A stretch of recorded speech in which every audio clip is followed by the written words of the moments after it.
Hello again, watch friends. Welcome back. I used to change my watch every day or so, but lately I followed a new regimen.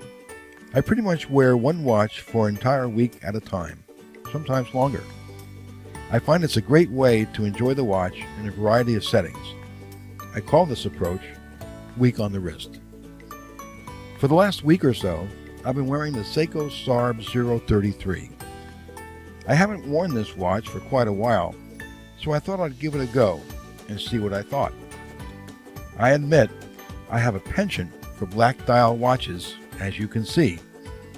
Whether it's the first mechanical watch I ever bought in the 1970s, this Caravelle, made by Bulova, was all I could afford at the time and was worn daily for at least a decade. It now seems shockingly small. A gorgeous German tool watch like the Sinn 556i, which I just can't stop looking at. Black dial, red second hand, and all. Sinn are incredible tool watches. Or the Seiko SARB011, with its super duper lume, black dial, and large Arabic numerals, maybe even a blind person could see. Legally blind, perhaps? Or my Hamilton Cocky mechanical field watch, which shouts minimalism and simple functionality. I seem to gravitate to black dial watches. In Seiko land, the SARB033 was my go-to everyday black dial watch. And then I got the Grand Seiko SBGA085, another black dial beauty.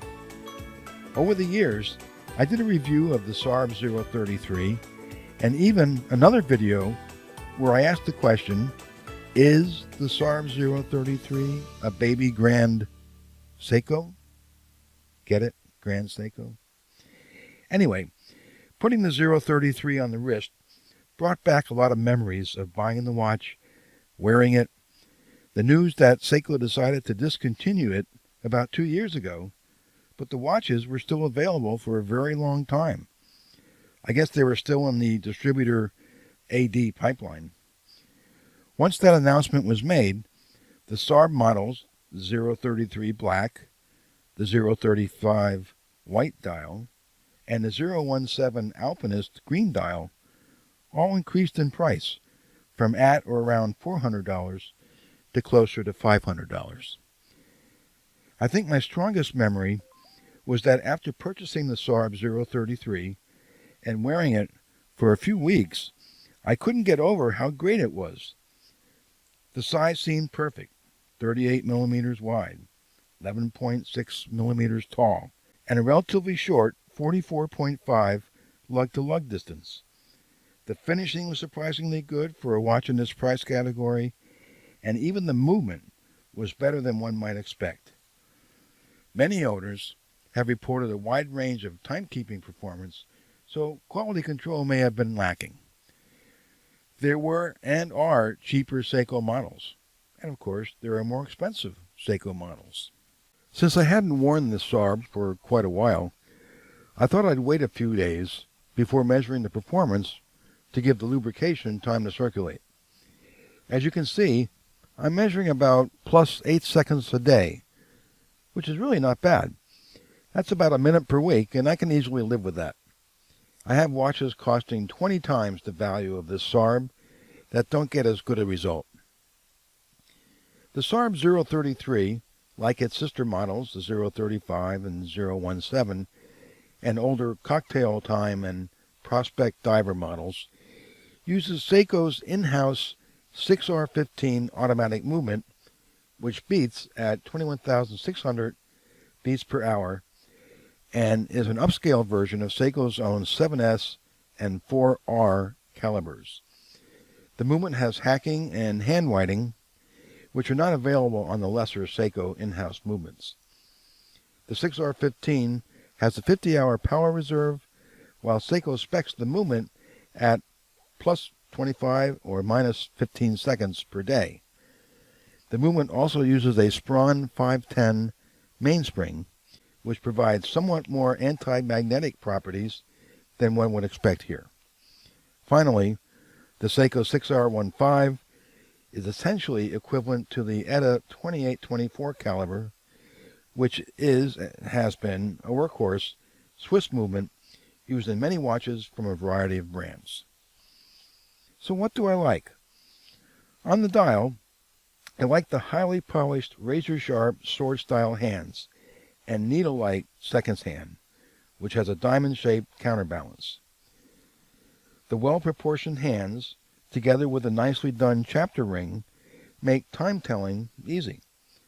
The date window is framed, and the wheel has white numerals on a black background, making it less intrusive than it otherwise might be.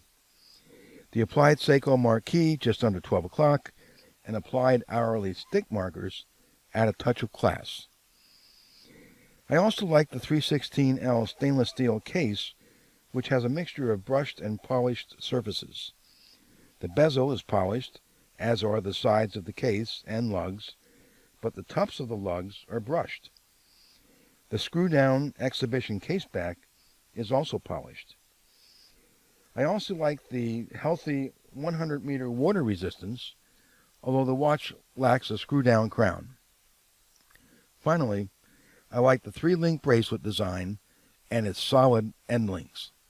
Thankfully, Seiko didn't cheap out here. The links are polished on the sides and brushed on top, in keeping with the case approach. What don't I like? The 033 has a sapphire crystal on top, but with no AR coating. Surprisingly, I don't really see much glare, as I do in some other watches I own with AR coating. Remarkably, the bracelet has no micro adjust. The double locking clasp ensures secure attachment, but if you want an exact fit, you're not going to find it here. So, in conclusion, what do I think after a week on the wrist? I still think the SARB033 is a very attractive watch aesthetically. However, it's not attractive at today's prices. At approximately $350, which is what I paid for mine about 5 years ago, it was a steal. Even the inflated prices of close to $500 after Seiko announced it was discontinued was a relative bargain. But no way would I pay $2,000 for one today. That is clearly not a bargain, and besides, I wouldn't want to patronize the gougers. If I was going to pay a premium for a SARB, I'd want one of the beautiful models that were discontinued over 5 years ago. These initial SARB models were introduced in 2008 and are now more rare than unicorns with false teeth, but they are very colorful and gorgeous. They were originally JDM models, Japanese domestic market, which limited their availability outside of Japan, which may still inhibit their obtainability elsewhere. They include the red SARB011, the salmon dial SARB037, the blue SARB009, and the lovely green SARB007. But back to my SARB033.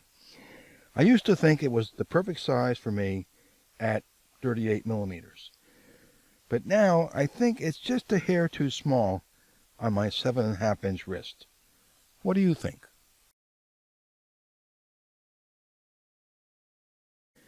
Likewise, the 11.6 millimeter thickness, while not overly chunky, I wish it were a little thinner. I used to think that my SARB033 was a dress watch, and it could be, possibly more suitably on a fine leather strap. But after a week on the wrist, I'm thinking it's more of a sport watch, at least on the bracelet. I love the glossy black dial and minimalist text. I also find the date window to be unobtrusive, although I know date or no date on a dial is a controversial subject among many watch collectors. And I've always thought of the SARB033 as the archetypal Seiko watch, at least over the years. Newer models in the last year or so may usurp that distinction, and that may be a subject for a future video. Some might quibble that the SARB033 is a conservative design, but I think it has an air of understated elegance. Other than that, there's not much else to say. I'm glad I own it, I like it, and the watch will continue to be in rotation. If you enjoyed this video, please give it a thumbs up, share it with your watch friends, and subscribe if you already haven't. Be sure to click the bell so as to be alerted of new content. Thanks for watching, and I'll see you next time.